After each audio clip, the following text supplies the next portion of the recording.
Welcome to mega box office. Stardom ఒకసారి వచ్చాక చాలా మంది నటుల ప్రయాణం అదే ఇమేజ్ చుట్టూ తిరుగుతూ ఉంటుంది. అభిమానుల అంచనాలు, మార్కెట్ లెక్కలు, హీరో ఇమేజ్ అనే సంకేతాలలో చిక్కుకుని ప్రయోగాలకు దూరమవుతుంటారు. కానీ ఈ పరిమితులను పట్టించుకోకుండా నటనే తన నిజమైన ఆయుధంగా మార్చుకుని ప్రతి సినిమాతో కొత్త రూపంలో ప్రేక్షకుల ముందుకు వచ్చే అరుదైన నటులు కొద్దిమంది. అలాంటి ప్రత్యేకమైన జాబితాలో ఇప్పుడు మొదటి వరుసలో నిలిచే పేరు మమ్ముటి.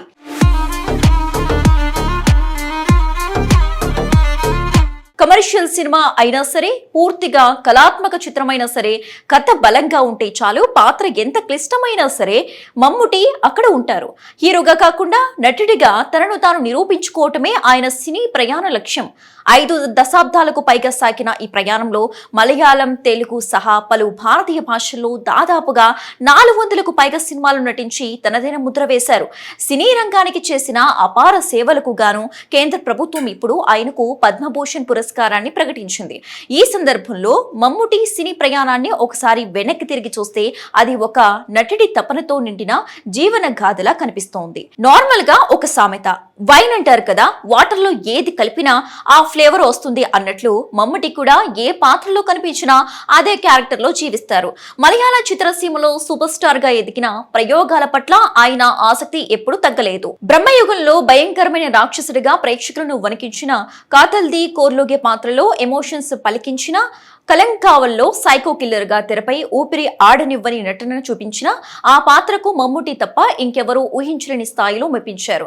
స్టార్డమ్ శిఖరంలో ఉన్నప్పటికీ ప్రయోగాలకు భయపడకుండా ముందుకు సాగటమే ఆయన ప్రత్యేకత. న్యాయవాది నుంచి నటుడిగా మారిన ప్రయాణం కూడా అంతే ఆసక్తికరం. తన అసలు పేరు మహమ్మద్ కుట్టి పానపరంబిల్ ఇస్మాయిల్. 1951 సెప్టెంబర్ 7న కేరళలోని వైకోమ్ సమీపంలోని చెంపు గ్రామంలో మధ్యతరగతి ముస్లిం కుటుంబంలో జన్మించారు. సినిమాలోకి రాకముందు 2 ఏళ్ల పాటు న్యాయవాదిగా ప్రాక్టీస్ చేశారు. కానీ నటనపై ఉన్న మక్కువ ఆయనను వెండితెర వైపు నడిపించింది.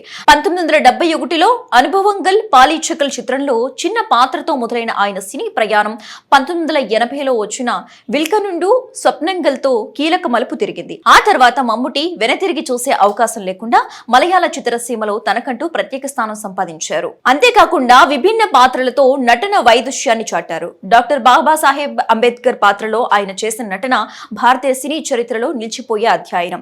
తెలుగు ప్రేక్షకులకు 1992లో కె విశ్వనాథ్ దర్శకత్వంలో వచ్చిన స్వాతి కిరణంతో మరింత చేరువయ్యారు. ఆ తర్వాత సూర్యపుత్రుడు, రైల్వే కూలీ వంటి సినిమాల్లో కనిపించి తెలుగు వారి మనసు గెలుచుకున్నారు. ప్రస్తుతం ఆయన తనయుడు దుల్కర్ సల్మాన్ కూడా మలయాళంతో పాటు తెలుగు, తమిళం, హిందీ, కన్నడ భాషలో బిజీ కథానాయకుడిగా తనదైన గుర్తింపు సంపాదించుకున్నారు.